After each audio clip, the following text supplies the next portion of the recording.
ॐ सहनाववतु सहनौ भुनक्तु सह वीर्यं करवावहै तेजस्विनावधीतमस्तु मा विद्विषावहै।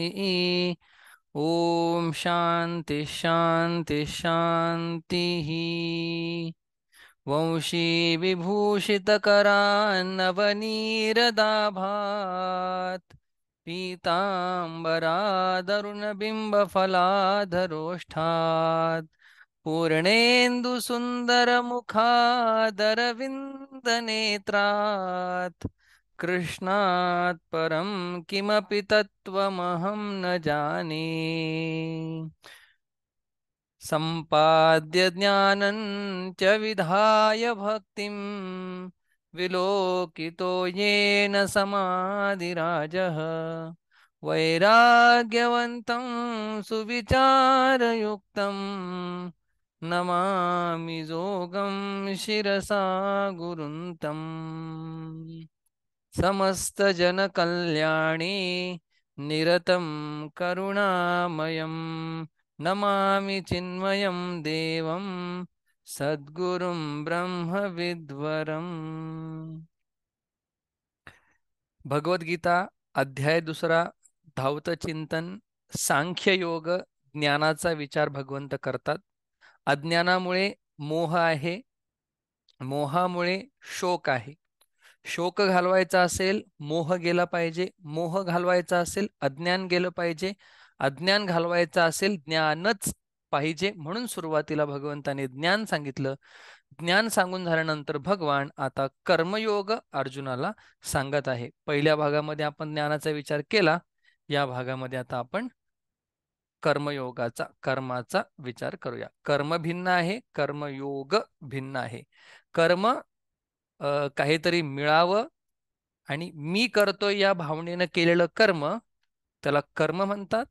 कर्मयोग भगवंत, भगवंताला समोर ठेवून भगवंतासाठी केलेलं कर्म, त्यातून काहीही परत मिळावा अशी आशा नसताना आणि अहंकार रहित होऊन केलेलं कर्म, त्याला कर्मयोग असं म्हणतात। भगवान म्हणाले, काल आपण पाहिला होता हा श्लोक, पुन्हा एकदा या ठिकाणाहून सुरुवात करूया। एषा ते अभिहिता सांख्ये, सांख्ये सांख्ये म्हणजे तुम्हाला आता मी ज्ञानयोग सांगितलेला आहे, अभिहिता सांगितला।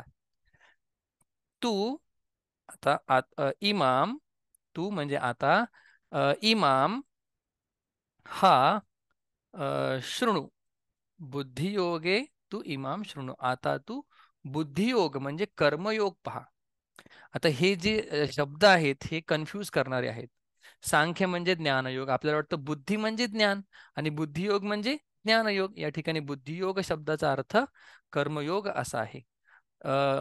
बुद्ध्या युक्तो यया पार्थ कर्मबंधम प्रहास्यसी। एकदा का आपण हा कर्मयोग चांगल्या प्रकारे जर केला, युक्त युक्त होऊन चांगल्या प्रकारे होऊन जर आपण केला, तर या बुद्धियोगामुळे, जी आपली बुद्धी आहे त्या बुद्धीमुळे कर्मबंधम प्रहास्यसी, कर्मातील बंधांना आपण तोडून पुढे जाऊ शकतो। थोडक्यात कर्मयोग हा सगळ्या कर्मबंधांना तोडण्यासाठी समर्थ आहे। नेहा विक्रमना शोस्ती प्रत्यवायो न विद्यते स्वल्पमप्यस्य धर्मस्य त्रायते महतो भयात। आता या ठिकाणी कर्मयोगाची स्तुती करतात की जसं कर्म करत असताना, समजा आपण पूजा करतोय, पूजा करत असताना सगळ्यात पहिला आसन शुद्धी केली पाहिजे, ज्या ठिकाणी आपण बसलेलो आहे।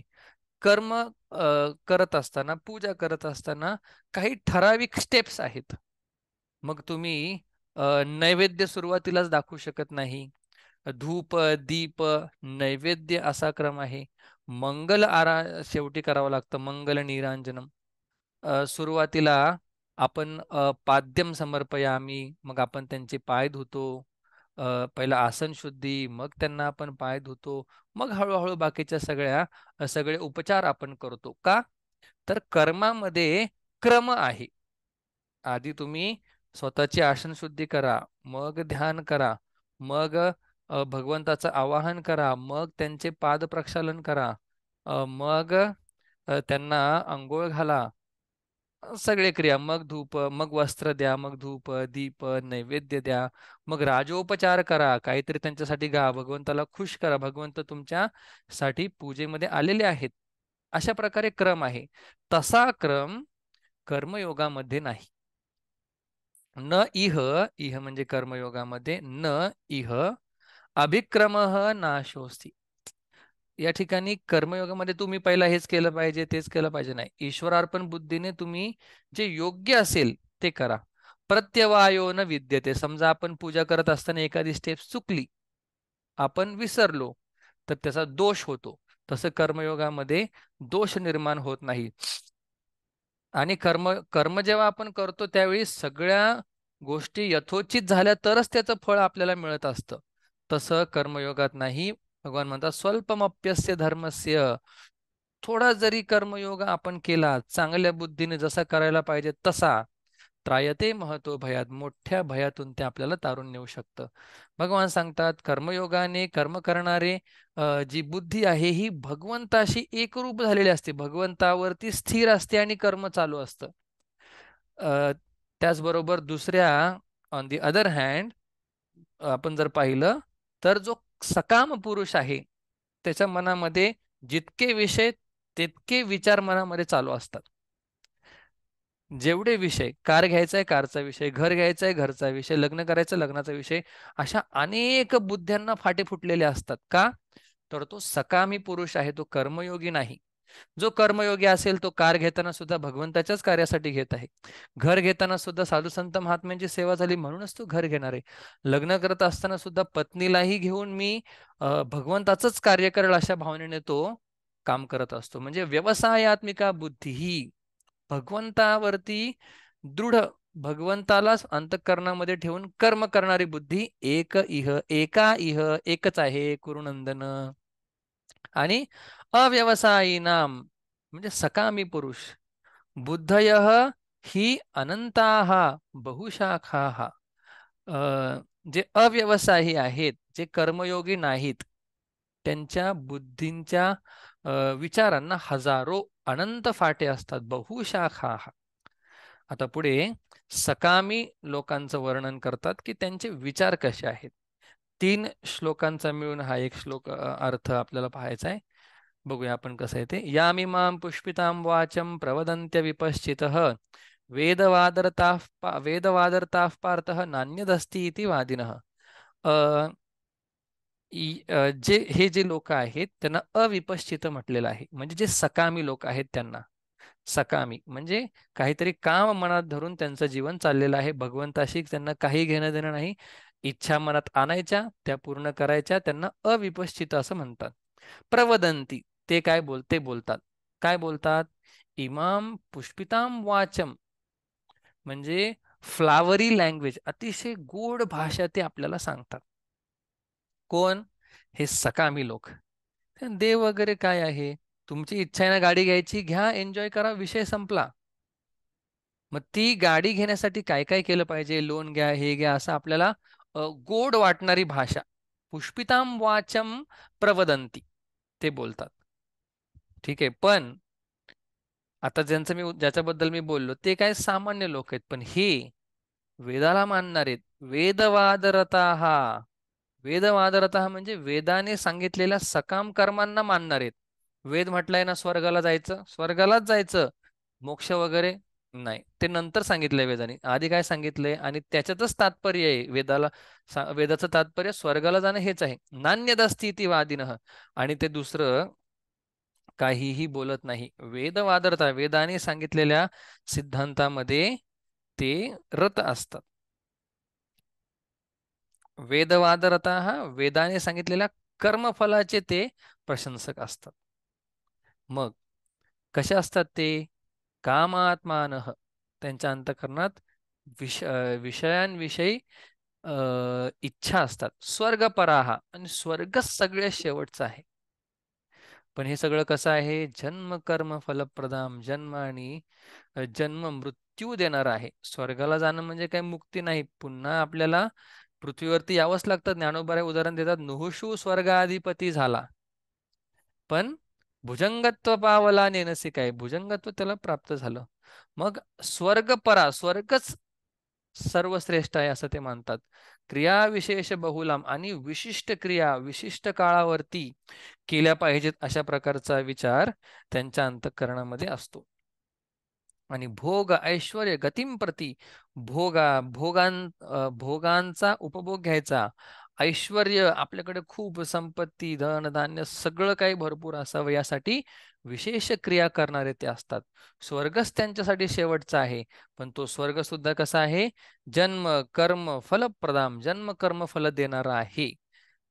आणि वेदांमध्ये आलेल्या कर्माची प्रशंसा करणारे ते असतात. अजून कसे असतात हे सकाम लोक? भोगैश्वर्य प्रसक्ताना, भोग आणि ऐश्वर्यामध्ये लतपत झालेले असतात. आणि अपहृत चेतसाम, ज्यांची बुद्धी त्याचं हरण झालेलं असतं, त्या व्यवसायात्मिका बुद्धी ही समाधवන विधीयते, अशी व्यवसायात्मिका अ, असणारी बुद्धी म्हणजे अशा लोकांना व्यवसायात्मिका बुद्धी ही समाधवන विधीयते, अशा लोकांना आत्मविषयक बुद्धी कधीही निर्माण होत नाही. समाधव या ठिकाणी समाधी शब्दाचा अर्थ अंतःकरणामध्ये व्यवसायात्मिका बुद्धी न विधीयते, कधीही उत्पन्न होत नाही. जे कर्माला श्रेष्ठ मानतात, जन्म मृत्यू देणारं स्वर्ग तेच सगळ्यात शेवटचं आहे. वेदाने कर्म करायलाच आपल्याला सांगितलेलं आहे. ज्यांच्या अंतःकरणात खूप विषय आहेत, असे अज्ञानी लोक पुष्पितवाणीने अ, परमात्मा सोडून सगळ्यांचं वर्णन करतात, आणि त्यांना कधीही त्यांच्या अंतःकरणामध्ये कधीही परमात्मविषयक आत्मविषयक बुद्धी निर्माण होत नाही. त्रैगुण्य विषया वेदाः निस्त्रैगुण्यो भवार्जुन, निर्द्वंद्वो नित्यसत्वस्थः निर्योगक्षेम आत्मवान. त्रैगुण्य विषया वेदाः, विषयाचे तीन गुण, वेदाचे तीन गुण हेच विषय आहेत. म्हणजे वेद ज्याचं वर्णन करतो ते सात्विक रजसिक आणि तमसिक या विषयांचं वर्णन करतो, भोगांचं वर्णन करतो वेदामध्ये. आणि भगवान सांगतात निस्त्रय गुण्यो भवा अर्जुन, तू या तीन गुणांच्या पलीकडे जा अर्जुना. या फक्त वेदांमध्ये सांगितलेल्या भोगांविषयी त्याच्यामध्येच गुंतू नकोस, तू त्याच्या पुढे जा, गुणातीत हो. भगवान सांगतात निर्द्वंद्व, हर्ष शोक सुख दुःख हे जे द्वंद्व आहे त्यांच्या पलीकडे जा. नित्य सत्वस्थ, नित्य परमात्म स्वरूपामध्ये राहण्याची बुद्धी कर. सत्वगुण नित्य तुझ्यामध्ये जागृत राहू दे. निर्योग क्षेम, आणि योग आणि क्षेमाचा अजिबात विचार करू नकोस. आत्मवान भव, आत्म्याला प्राप्त करण्यासाठी आत्मनिष्ठ तू हो, भगवान त्याला सांगतात. पुढे उदाहरण सांगतात, यावान अर्थ उदपाने सर्वतः संप्लुदोदके, तावान सर्वेषु वेदेषु ब्राह्मणस्य विजानतः. ज्याप्रमाणे पाण्याचा मोठा जलाशय असेल, भरपूर मोठा जलाशय, समुद्रा एवढं पाणी, आणि एक छोटासा जलाशय आहे, छोटासा जलाशय, एक तळ म्हणा. तर एखाद्या पुरुषाला पाणी प्यायचं असेल तर मोठ्या समुद्राने जे प्रयोजन होणार आहे तेच छोट्या तळ्याने सुद्धा होणार आहे. म्हणजे त्याला जेवढं पाणी पाहिजे तेवढं पाणी तळ्यातून सुद्धा मिळणार आहे. मोठ्या समुद्राची आवश्यकता आहे असं काही नाही. त्याप्रमाणे जे ज्ञानी लोक आहेत, वेदामध्ये अनेक गोष्टी सांगितलेल्या आहेत, पण ज्ञान प्राप्त केल्यामुळे सगळ्या कर्मांचं प्रयोजन केल्यासारखंच आहे. वेदामध्ये समुद्रामध्ये भरपूर पाणी आहे, पण तळ्यामधल्या पाण्याने त्याची तहान भागून जाते. म्हणजे समुद्राचं प्रयोजन तळ्यानेच पूर्ण केलं. तसं वेदामध्ये अनेक कर्म सांगितलेले आहेत, अनेक कर्म सांगितलेले आहेत. त्या कर्माचं जे फळ आहे, त्या कर्माचं फळ त्यांना ज्ञानी पुरुषांना ज्ञानातूनच होऊन जातं. त्यांना सगळे कर्म करायची आवश्यकताच नाही, समुद्राच्या पाण्याची गरजच नाही. त्याप्रमाणे विजानतः सर्वेषु वेदेषु ब्राह्मणस्य, त्याप्रमाणे ब्राह्मणाला ज्ञानी पुरुषाला तू जाण. भगवान आता उपदेश करतात, कर्मण्येवाधिकारस्ते मा फलेषु कदाचन, मा कर्मफल हेतुर्भूः मा ते संगोस्त्व कर्मणी. कर्मणी एव ते अधिकार, तुझा अधिकार कर्मामध्ये आहे, तू कर्म कर. मा फलेषु कदाचन, कधीही फळाची अपेक्षा करू नको. मा कर्मफल हेतुर्भूः. तू एखादं कर्म करत असताना त्या कर्मफलाचा हेतू नको बनूस. म्हणजे तुला एखादी गोष्ट हे मिळणार आहे म्हणून मी हे करतोय असं कधी बनून करू नकोस. बरं ठीक आहे, कधी कधी कर्माचा जास्त त्रास झाला, संगह अस्त्वक अकर्मणीही मा, म्हणजे अकर्मणी कर्म न करण्याचा कधीही संग, कधीही तू विचार करू नकोस. म्हणजे आता मी कर्मच करणार नाही असंही कधी म्हणू नकोस. तुझा कर्मामध्येच अधिकार आहे, फळामध्ये तू स्वतंत्र नाहीस. कुठलंही कर्म करत असताना अ, फल हेतू लक्षात ठेवून कर्म करू नकोस आणि कर्म करणारच नाही असंही म्हणू नकोस. योगस्थ कुरु कर्माणि संगम त्यक्त्वा धनंजय सिद्ध सिद्ध्यो समो भूत्वा समत्वम योग उच्यते. आता योगाची व्याख्या भगवान कृष्ण गीतेमध्ये सांगतात. योगस्थ कुरु कर्माणि, कर्मयोगामध्ये स्थित राहून भगवंताला अंतकरणात ठेवून कर्म कर. संगम त्यक्त्वा धनंजय, हे धनंजया आत्मरूपी धन जिंकणाऱ्या अर्जुना, संगम त्यक्त्वा मनामध्ये अटॅचमेंट आसक्ती न ठेवता कर्म कर. सिद्ध असिद्ध समो भूत्वा, एखादं कर्म तू करायला घेतलेस, ते आता पूर्ण होईल किंवा पूर्ण नाही झालं हे सगळं बाजूला ठेवून, पूर्ण झालं आनंद, नाही झालं का नाही झालं कसं होईल याचा विचार करून जग. त्यालाच काय म्हणतात, समत्वम योग उच्चते. त्यालाच योग म्हटलेला आहे. एखादी गोष्ट होईल नाही होईल दोघांमध्ये तू सम राहणं. आणि भगवान म्हणतात की कर्मापेक्षा कर्मयोग अति अति अतिश्रेष्ठ आहे. दूरेन ह्यवरम कर्म बुद्धी योगा धनंजय बुद्धौ शरणमन्विच्छ कृपणा फल हेतव. बुद्धियोगात कर्म दूरेण अवरम, वरम श्रेष्ठ, अवरम कनिष्ठ. बुद्धियोगात कर्मयोगापेक्षा कर्म हे कनिष्ठ आहे धनंजय. म्हणून बुद्धौ शरणमन्विच्छ, या कर्मयोगामध्ये कर्मयोगाला तू शरण ये. या कर्मयोगाला बुद्धियोगाला तू शरण ये. आणि कृपणा फल हेतव, या फळाच्या अपेक्षेने हेतूने तू काम करू नकोस. कृपण अधम तू होऊ नकोस. तू कर्मयोगाला शरण ये ज्या ठिकाणी फळाची चिंता तुला नाहीये. आणि जो कर्मयोगी असतो तो पुण्य पाप या सगळ्यांचा त्याग करून देतो. बुद्धियुक्तो जहातीह उभे सुकृत दुष्कृते तस्माद्योगाय युज्यस्व योग कर्मसु कौशलम. पुण्य पाप याचा विचार न करता परमात्मा अंतःकरणामध्ये ठेवून कर्म करतो. पुण्य पापाला टाकून देतो. अंतःकरण शुद्धीसाठी प्रयत्न करतो. तस्माद म्हणून योगाय युज्यस्व, तू सुद्धा काय कर, अशा प्रकारचा कर्म योग तू कर. योग कर्मसु कौशलम, कर्मबंधनापासून मुक्त होणं यालाच योग म्हणतात. कर्मसु कौशलम, एक्सलन्स इन ऍक्शन. योग कशाला म्हणतात, कर्मसु कौशल्य. म्हणजे आपण जे कर्म करतो ते कर्म आपल्याला बांधणार आहे, चांगलं वाईट. मग कर्मयोग काय किंवा योग म्हणजे काय, तुम्ही कर्म करता पण तुम्ही त्या कर्माच्या द्वारे बांधले जात नाहीत. कर्म फळाला तुम्ही बद्ध नसता, त्याला काय म्हणतात, योग कर्मसु कौशलम. अशा प्रकारे मग पुढे भगवान सांगतात, कर्मजम बुद्धियुक्ता हि फलम त्यक्त्वा मनीषिणः जन्मबंध विनिर्मुक्ता पदम गच्छन्त्य नामयम. हा जो बुद्धियुक्त आहे, अत्यंत बुद्धियुक्त म्हणजे कर्मयोगा करणारा, मनीषीनं अत्यंत हुशार असणारा, फलम त्यक्त्वा, कर्मजम फलम त्यक्त्वा, कर्मापासून उत्पन्न झालेले फळ त्याचा त्याग करून, जन्मबंध विनिर्मुक्ता, हा जन्म आणि मृत्यू याच्यापासून मुक्त होऊन, अनामयम पदम गच्छन्ति, अनामयम ब्रह्मस्वरूपाला तो प्राप्त होतो. भगवान म्हणतात, जेव्हा, खूपच महत्वाचा श्लोक आहे, जेव्हा तुझ्या अंतःकरणातील मोह निघून जाईल त्यावेळी तुझ्याकडे वैराग्य येईल. आपण नेहमी म्हणतो ना, अंतःकरण शुद्धी, अंतःकरण शुद्धी आपल्याला पाहिजे. अंतःकरण शुद्धी म्हणजे काय, मोह निघून जाणं. मोह निघून जाणं म्हणजे काय, अविवेक निघून जाणं. अविवेक निघून जाणं म्हणजे काय, आत्मस्वरूपाविषयी बुद्धी होणं. हे खूप महत्वाचं आहे. यदा ते मोहकलिलं बुद्धिर्व्यतितरिष्यति तदा गंतासि निर्वेदम श्रोतव्यसि श्रुतस्य च. बघा, मोह बुद्धी एकदा शुद्ध झाली की आपल्याकडे वैराग्य येतं. याच्यावरूनच आपण वेदांतामध्ये म्हणतो की आधी विवेक पाहिजे. विवेक म्हणजे मोह गेला पाहिजे, मग वैराग्य येतं. विवेकजनित वैराग्य असं आपण म्हणतो.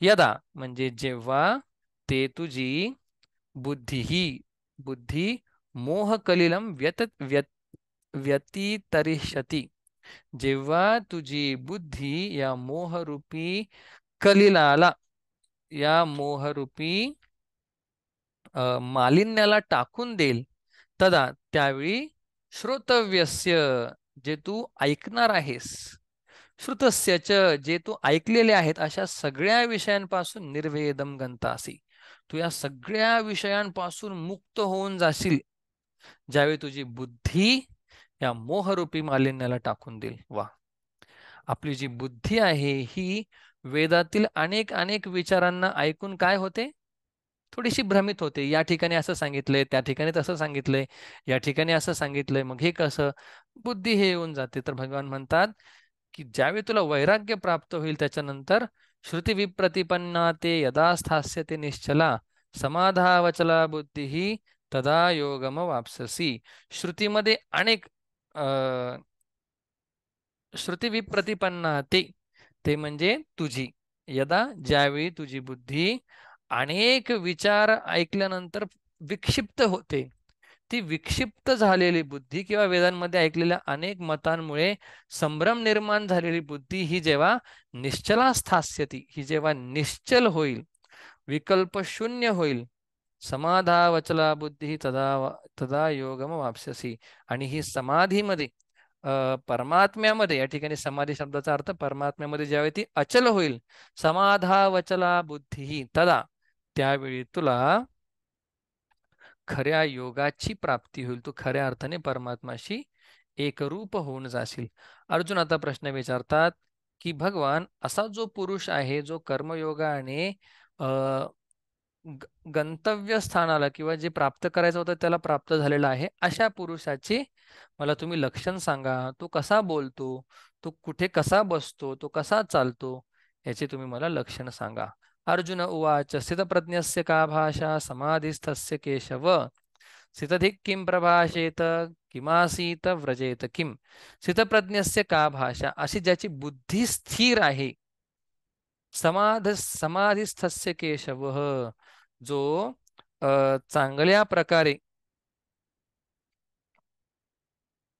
असा, ज्याची बुद्धी स्थिर आहे, समाधीस्थ जो परमात्म्यामध्ये स्थिर झालेला आहे. स्थितप्रज्ञस्य का, स्थितप्रज्ञ ज्याची प्रज्ञा स्थिर आहे, का भाषा, त्याचं लक्षण काय, तो कसा बोलतो, त्याचं लक्षण काय, का भाषा, त्याचं लक्षण काय. समाधीस्थस्य केशव, समाधीस्थस्य स्थितप्रज्ञस्य का भाषा, समाधीमध्ये परमात्म्यामध्ये स्थिर झालेला ज्याची प्रज्ञा स्थिर आहे त्याचं लक्षण काय आहे. स्थितधीही किम प्रभासेत, स्थिर बुद्धीचा असा जो पुरुष आहे, किम प्रभाषेत, तो कसा बोलतो, किम आसीत, तो कसा बसतो, व्रजेत किम, तो कसा जातो. चार प्रश्न विचारले, त्याचं लक्षण सांगा. तो कसा बोलतो, तो कसा बसतो, तो कसा चालतो. श्री भगवान उवाच, लक्षण सांगतात. पहिल्या प्रश्नाचं उत्तर देतात, त्याचं लक्षण काय. प्रजहाति यदा कामान सर्वान पार्थ मनोगतान आत्मन्येवात्मना तुष्टः स्थितप्रज्ञस्तदोच्यते. प्रजहाती टाकून देतो, सर्वान कामान सगळ्या इच्छांना, हे पार्थ, सर्वान कामान मनोगतान यदा प्रजहाती, सगळ्या इच्छांना तो टाकून देतो, चांगल्या वाईट, आत्मन्येवात्मना तुष्ट, आणि आत्म्यामध्येच तो तुष्ट संतुष्ट राहतो, त्याला कशाचीही कोणाचीही गरज नाही. अशा प्रकारचा जो आहे, मनामध्ये इच्छा नाहीत आणि आत्म्या सोडून कशामध्ये तुष्टी पुष्टी संतुष्टी नाही, अशा प्रकारचा जो भक्त आहे, ज्ञानी आहे, त्याला स्थितप्रज्ञ असं म्हणतात. अजून काही लक्षण सांगाल का. भगवान म्हणतात, दुःखेषु अनुद्विग्न मनाः सुखेषु विगत स्पृहः वीतराग भय क्रोध स्थितधीर मुनिरुच्यते. स्थितधीही, ज्याची बुद्धी स्थिर झालेली आहे त्याला मुनी भगवान म्हणतात. कसा आहे तो. दुःखेषु, दुःखामध्ये ज्याचं मन होरपळून जात नाही. अनुद्विग्न मनाः, सुखेषु, सुखामध्ये उड्या मारत नाही. वीत, गेलेले आहेत काय, राग भय क्रोध, अटॅचमेंट संग गेलेला आहे, भय भीती क्रोध निघून गेलेला आहे, त्याला स्थितधीही असं म्हणतात. तो ज्याही ठिकाणी जाईल त्या ठिकाणी तो यह सर्वत्रानभिस्नेहः तत्तत्प्राप्य शुभाशुभम नाभिनंदति न द्वेष्टि तस्य प्रज्ञा प्रतिष्ठिता. असा जो आहे अत्यंत रागरहित अनभिस्नेह, सर्वत्रानभिस्नेह म्हणजे यह अनभिस्नेह, सर्व ठिकाणी अत्यंत रागरहित तो आहे. अनभिस्नेह यह जो सर्वत्र सगळ्या ठिकाणी अनभिस्नेह, त्याच्यात कुठलीही अटॅचमेंट नाही, इच्छा नाही. शुभ अशुभ तत्तत प्राप्यम, चांगलं जरी भेटलं वाईट जरी त्याच्या जीवनात आलं, न अभिनंदती, चांगलं आलं उड्या मारत नाही, न द्वेष्टी, द्वेष करत नाही कोणाचा, तस्य प्रज्ञा प्रतिष्ठिता, त्याची प्रज्ञा स्थिर आहे. तो कसा चालतो, कसा राहतो, तर उदाहरण सांगताना कासवाचं उदाहरण दिलेलं आहे. कासव जसा जमिनीवरही राहतो आणि पाण्यातही राहतो, उभयचर प्राणी आहे तो, उभयचर ॲक्वेटिक ॲनिमल आहे तो. तसं मनुष्य हा संसारातही राहतो आणि परमार्थातही राहतो. बघा किती गोड चिंतन केलेलं आहे. यदा संहरते चायम कुर्मुंगाणी व सर्वशः इंद्रियार्थेभ्य तस्य प्रज्ञा प्रतिष्ठिता. यदा जेव्हा कूर्मः कासव अंगानी व सर्वशः संहरते, सगळ्या अंगांना तो आवरून घेतो, त्या कवचामध्ये आवरून जातो, त्याप्रमाणे इंद्रिया आणि इंद्रियार्थेभ्य, सगळ्या इंद्रियांना, इंद्रियांचे जे अर्थ आहेत, विषय आहेत, त्यांच्यापासून ज्याने आवरून घेतलेला आहे त्याची प्रज्ञा स्थिर आहे. विषय ज्याला दुःख देत नाहीत. मग कधी कधी असं होतं की विषय आपण त्याग करून देतो. जसं एकादशी आहे, एकादशीच्या दिवशी काहीच नाही खायचं ठरवलेलं आहे, अजिबात खायचं नाही. तेवढ्यात वडापावची गाडी जाते, मग आपल्या मनात वडापाव खाण्याची इच्छा निर्माण होते, त्याची चव देखील जिभेवरती रेंगाळते. तसं स्थितप्रज्ञाचं नसतं. स्थितप्रज्ञ हा जो आहे हा रसः अपि अस्य, त्याचा जो रस आहे, विषयांविषयी असणाऱ्या सुखाची अभिलाषा, विषय टाकून दिलेत त्यात काय नवल नाही, आपण विषय टाकतो पण त्याच्या विषयाविषयी असणारं प्रेम अंतःकरणात राहतच, लालच अंतःकरणामध्ये राहतेच. पण हा जो ज्ञानी पुरुष आहे, स्थितप्रज्ञ आहे, रसः अस्य म्हणजे त्याचा, रसः विषयांविषयी असणारी थोडीशी जी लालसा आहे मनामध्ये, सुखबुद्धी आहे, परम दृष्ट्वा निवर्तते, ती परमात्म्याला पाहिल्यानंतर तीही निघून जाते. बाकी लोकांचं कसं आहे, निराहारस्य विषया विनिवर्तन्ते देहिनः रसवर्चम, त्यांच्या जीवनातून रस निर्माण जात नाही, विषय ते दूर टाकतील. समजा एखादा माणूस दूध नाही पित, सगळ्यांना माहित झालं दूध नाही पित महाराज, दूध नाही पित, दूध नाही पित, किंवा चहा नाही पित, चहा नाही पित, सगळ्यांना माहित झालं चहा नाही पित, पण त्याला कधीतरी वाटतं की अरे सगळ्यांना माहिती चहा पित नाही, पण मला कधीतरी चहा पिला पाहिजे, तरतरी येते, तलप होते. म्हणजे चहाचा त्याग केलाय, पण त्याच्याविषयी असणारे प्रेम आसक्ती त्याचा त्याग केलेला नाही. यत तो ह्यपि कौन्तेय पुरुषस्य विपश्चितः इंद्रियाणी प्रमातीनी हरंती प्रसभम मनः. या इंद्रियांची ताकद भगवान सांगतात.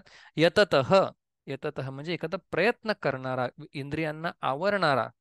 हे कौन्ते अर्जुना, विपश्चितः पुरुषस्य अपि, विद्वान ज्ञानी पुरुष, त्याला ज्ञान आहे, त्याला सगळं कळतं, असा असताना सुद्धा प्रमाथीनी इंद्रियाणी प्रसभम मनः हरंती, हे जे इंद्रिय आहेत हे काय करतात, माणसाचं मन, तो ज्ञानी जरी असला तरी त्याचं मन प्रसभम, बलात्काराने त्याचं मन हरण करतात.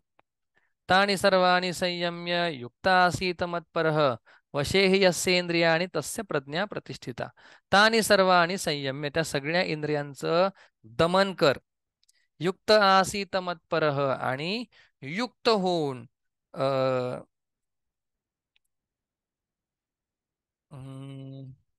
योगयुक्त होऊन, परमात्मा रूप बुद्धी करून, मतपर आसीत, माझ्यासाठी कर्म करणारा हो, मतपर मीच श्रेष्ठ आहे अशी भावना जाणून कर्म करणारा हो, सगळ्या इंद्रियांना ताब्यात ठेव. का? यस्य इंद्रियाणी वशे तस्य प्रज्ञा प्रतिष्ठिता, ज्याची इंद्रिय ताब्यात आहे तो खरा ब्रह्मज्ञानी आहे. मग आता इंद्रिय ताब्यात नसल्यानंतर काय होईल, भगवान सांगतात. नुसतं इंद्रिय ताब्यात नाही, नुसतं विषयांचा विचार जरी केला तरी काय होईल, भगवान सांगतात. ध्यायतो विषयान पुंसः संगस्तेषुपजायते संगात संजायते कामः कामात क्रोधो जायते. एक पायऱ्या सांगतात, हे झालं तर हे होईल, हे झालं तर हे होईल, हे झालं तर हे होईल. पुंसह माणूस ध्यायतो विषयांचं चिंतन करतो. चिंतन केल्यानंतर संगह तेषु उपजायते, त्या विषयांची अटॅचमेंट निर्माण होते.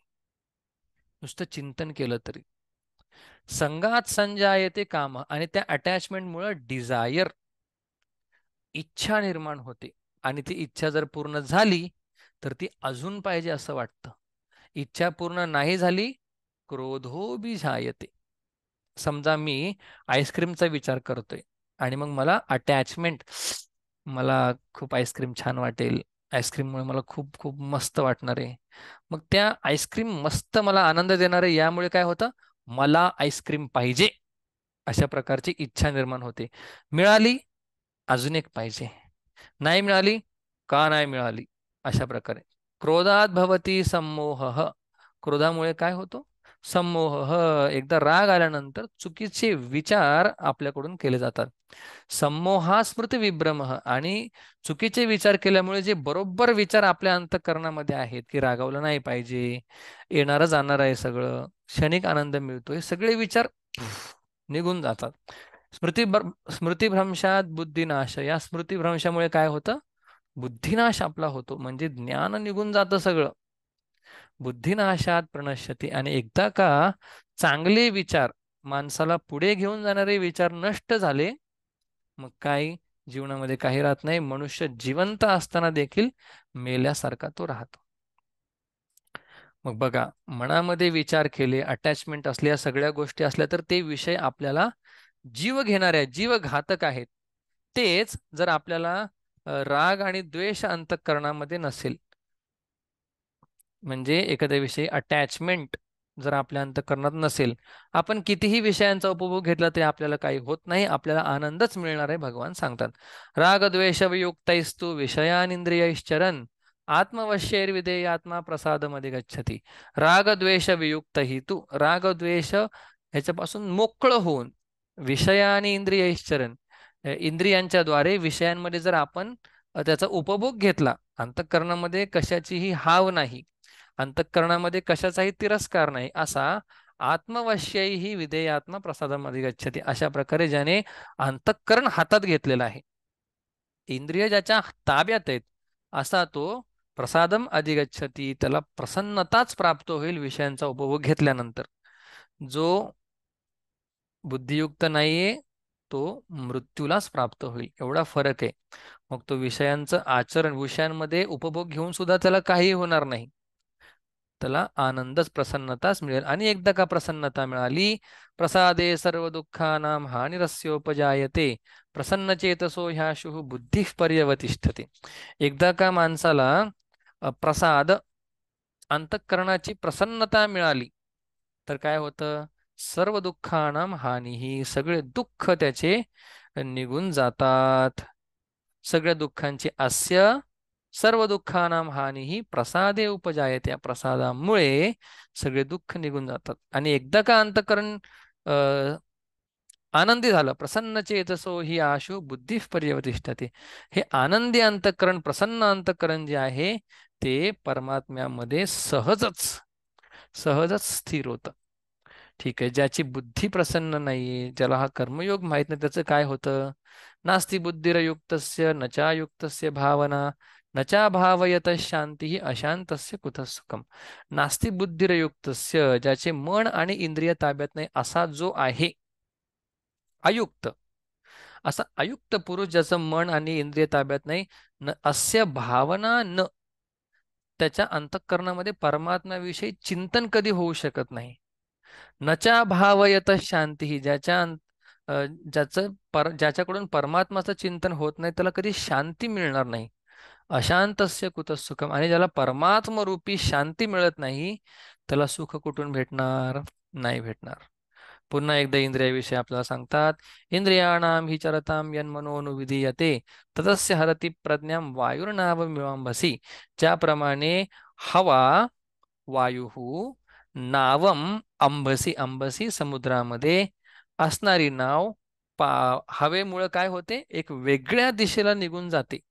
त्याप्रमाणे हे जे मन आहे, हे हे जे मन इंद्रियांमध्ये चरत असताना, इंद्रियांच्या द्वारे विषयांचा उपभोग घेत असताना हे मन दुसरीकडेच भलतीकडे भरकटून जातं. परमात्माकडे ते येत नाही, ज्याप्रमाणे वारा नावेला भलतीकडेच घेऊन जातो. तस्माद्यस्य महाबाहो निगृहीतानि सर्वशः इंद्रियाणि इंद्रियार्थेभ्यः तस्य प्रज्ञा प्रतिष्ठिता. तस्मात् देअरफॉर, म्हणून, अस्य, या इंद्रियाचं, निगृहीतानि सर्वशः, सगळ्या प्रकारे त्याचा निग्रह कर हे महाभाव. इंद्रिय आणि इंद्रियार्थेभ्य तस्य प्रज्ञा प्रतिष्ठिता, इंद्रिय इंद्रिय अर्थांपासून निग्रह करणं असा जो आहे त्याची बुद्धी स्थिर आहे. आता सर्वसामान्य माणूस आणि ज्ञानी या दोघांमध्ये फरक सांगतात. या निशा सर्वभूतानां तस्याम जागृती संयमी यस्याम जागृती भूतानी सा निशा पश्यतो मुनेः.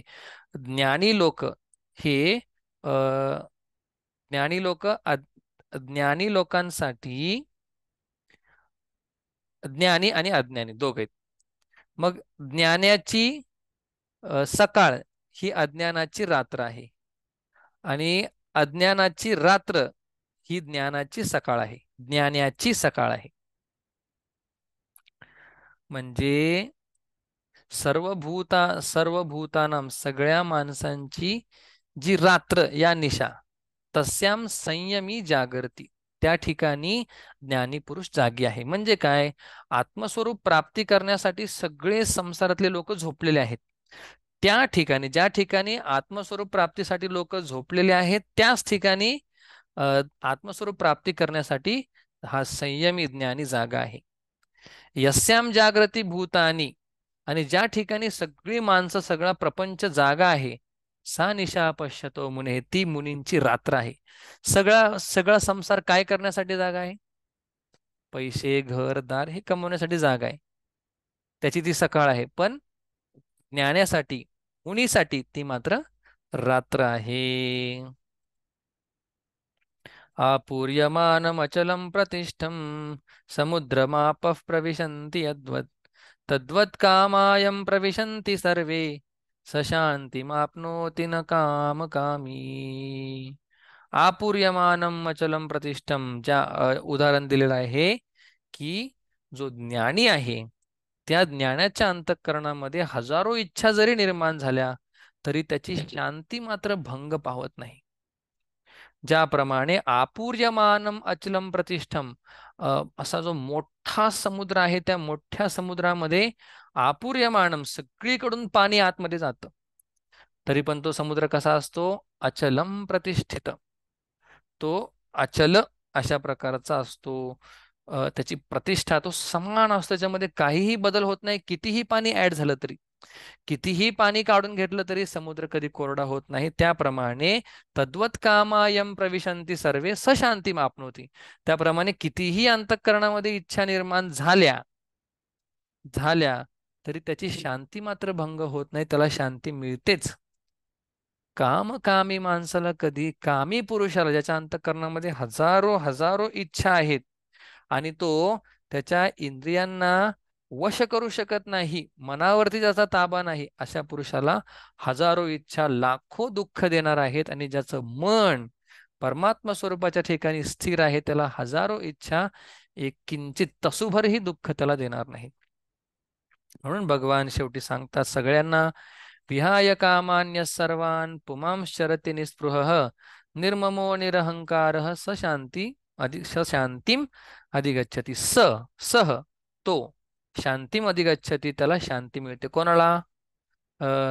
पुमान माणूस, निस्पृहः विहाय कामान सर्वान, कामान्य काम यह सर्वान कामान विहाय चरती, जो पुरुष सगळ्या इच्छांना टाकून देतो. निस्पृह बनतो, निर्ममः, ममत्व ज्याच्याकडे राहत नाही, निरहंकार, अहंकारत्व ज्याच्याकडे राहत नाही, मी आणि माझं ज्याचं राहत नाही, स शांतीमध्ये गच्छती, तो शांतीला प्राप्त होतो. आणि ही अवस्था प्राप्त करणं यालाच ब्राह्मी स्थिती म्हणतात. एषा ब्राह्मी स्थिती पार्थ नैनाम प्राप्य विमुह्यती स्थित्वा स्यामंत कालेपि ब्रह्मनिर्वाणमृच्छति. एषा ब्राह्मी स्थिती ही पार्थ, ही ब्राह्मी स्थिती आहे. ही स्थिती एकदा प्राप्त झाली, एनाम प्राप्य न विमुह्यती, ही प्राप्त झाल्यानंतर कधीही त्याला पुन्हा मोह येत नाही. मृत्यूच्या वेळी काय होतं? स्थित्वा स्यामंत कालेपि ब्रह्मनिर्वाणम रुच्छती. अंत अंतकाळी सुद्धा परमात्म्याचं चिंतन करत तो परमात्मा स्वरूपच होऊन जातो. म्हणजे विदेह मुक्ती, जीवन मुक्ती दोघांचाही आस्वाद तो घेत राहतो. ओम तत्सत. इति श्रीमद्भगवद्गीतासु उपनिषत्सु ब्रह्मविद्यायां योगशास्त्रे श्रीकृष्णार्जुन संवादे सांख्ययोगो नाम द्वितीयोध्यायः. अशा प्रकारे या सांख्ययोग जो दुसरा अध्याय आहे त्याचं चिंतन आपण थोडक्यात केलं. स्थितप्रज्ञ कोण आहे, त्याचे लक्षण काय, याचा विचार आपण केला. दुसरा भाग संपलेला आहे. आता आपण वळूया पुढच्या अध्यायाकडे. ओम पूर्णमदः पूर्णमिदं पूर्णात् पूर्णमुदच्यते पूर्णस्य पूर्णमादाय पूर्णमेवावशिष्यते. ओम शांति शांति शांतिः. हरिः ओम श्री गुरुभ्यो नमः. हरिः ओम.